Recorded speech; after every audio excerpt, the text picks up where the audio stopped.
Halo teman-teman, selamat datang kembali di channel Nilaku.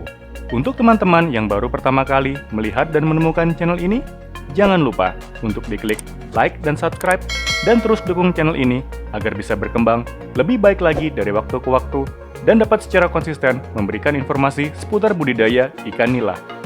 Pada kesempatan kali ini, kami berkunjung di daerah Tangerang, di mana lokasi ini fokus untuk membangun sistem agroeduwisata dengan konsep mini food estate. Nama farmnya adalah Ayoda Farm.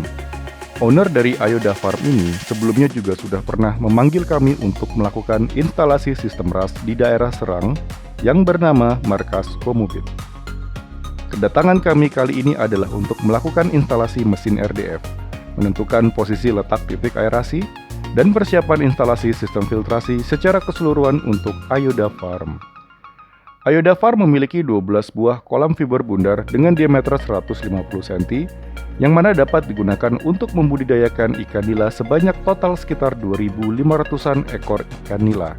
Dengan estimasi hasil produksi, jika semua bisa dipanen secara keseluruhan, dapat menghasilkan estimasi 500 kg ikan nila, dengan target ukuran panen sekilo isi 5 ekor. Secara keseluruhan, selain akan mengembangkan budidaya ikan nila dengan sistem RAS, Ayoda Farm juga memiliki peternakan mini untuk bebek dan ayam. Selain itu, Ayoda Farm juga mengembangkan budidaya sayur dan buah dengan sistem hidroponiknya. Jadi ini merupakan suatu sarana yang lengkap, sebagai ajang wisata sekaligus edukasi yang kedepannya akan dibuka untuk umum. Karena instalasi sistem RAS ini memerlukan waktu lebih dari 2 hari, video ini akan berlanjut ke part-part selanjutnya. Semoga sedikit cuplikan dalam video ini bisa membantu teman-teman mendapatkan gambaran dan bayangan mengenai instalasi sistem RAS, baik untuk peletakan sistem aerasinya, pemasangan mesin RDF, dan juga instalasi pipa-pipa SLO yang berfungsi mengalirkan air dari dalam kolam menuju wadah filtrasi. Jika teman-teman bertanya-tanya, mengapa ketika kami datang, wadah yang akan digunakan sebagai filtrasi sudah ada dan sudah siap digunakan? Ini karena sebelumnya, Ayoda Farm sudah melakukan konsultasi dan juga pengerjaan wadah filtrasinya jauh-jauh hari sebelum kami datang. Konsultasi meliputi besaran wadah filtrasi yang dibutuhkan, banyaknya sekat-sekat setiap wadah filtrasi yang dibutuhkan, dan juga posisi ketinggian air yang nantinya akan dimaksimalkan di wadah-wadah filtrasi ini.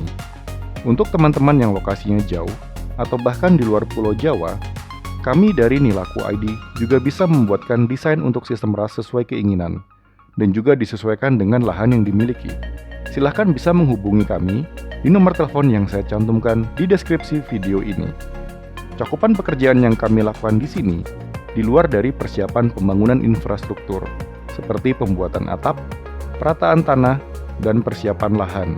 Di video selanjutnya, kami akan menjelaskan mengenai peletakan dan pemasangan titik-titik aerasi dengan menggunakan Uniring, pembuatan saluran air dari kolam menuju wadah filtrasi, dan juga pemipaan yang ada di setiap wadah-wadah filtrasinya. Mesin RDF yang digunakan di sini adalah mesin RDF buatan kami sendiri. Jika teman-teman juga tertarik untuk membeli mesin RDF dari kami, silahkan bisa langsung menghubungi kami. Kami bisa jamin harganya tergolong ekonomis jika dibandingkan dengan mesin-mesin RDF lainnya. Riset pembuatan mesin RDF ini sudah saya lakukan sejak 2 tahun lalu. Namun baru di tahun 2024 ini, saya meluncurkannya untuk kalangan umum. Beberapa customer yang memiliki kolam dengan volume air di atas 10 kubik, kami sarankan untuk menggunakan mesin RDF, supaya ada efisiensi di area sumber daya manusia. Karena mesin RDF ini dapat membersihkan kotoran secara otomatis, sehingga kegiatan maintenance makin lebih simpel dan cocok untuk teman-teman yang tidak memiliki cukup banyak waktu untuk kontrol dan maintenance sistem budidayanya. Salah satu keunggulan sistem RAS yang saya rasakan sendiri manfaatnya adalah kita tidak perlu melakukan pengecekan rutin mengenai kualitas air di kolam budidaya, terlebih ketika sistem sudah running di atas 3 bulan. Karena semua komponen yang ada di dalam sistem RAS saling bekerja berkesinambungan dan berada dalam kondisi di mana segala sesuatunya sudah dalam keadaan yang stabil. Sebagai contoh, saya sendiri saat ini masih aktif bekerja sebagai karyawan kantoran. Saya mengelola ikan sebanyak 3.000 ekoran. dan saya tidak pernah pusing atau tidak pernah repot untuk memikirkan kualitas air maupun buang-buang waktu terlalu banyak untuk pusing memikirkan keadaan kolam-kolam budidaya saya. Karena semuanya kondisinya saat ini sudah stabil, sudah matang, dan saya cukup melakukan maintenance rutin seminggu sekali saja. Dalam hal ini, sistem RAS memberikan keuntungan besar untuk saya pribadi. Saya masih bisa fokus untuk bekerja di kantor, namun usaha sampingan untuk budidaya ikan nila juga tetap bisa jalan dengan kondisi yang bagus juga. Untuk teman-teman yang baru akan mencoba membuat sistem RAS, saya sarankan untuk melihat semua video-video yang sudah saya upload di channel ini, supaya bisa mendapatkan gambaran lebih detail dan bisa memahami cara kerja sistem RAS dengan lebih baik lagi. Karena sistem RAS juga sistem yang tidak asal bikin. Ada perhitungan ketinggian air, ukuran pipa yang sesuai, jumlah debit pompa air yang digunakan, dan juga peletakan posisi media-media filtrasinya. Gambaran secara lengkap sudah sedikit demi sedikit saya tuangkan semua di channel YouTube saya ini.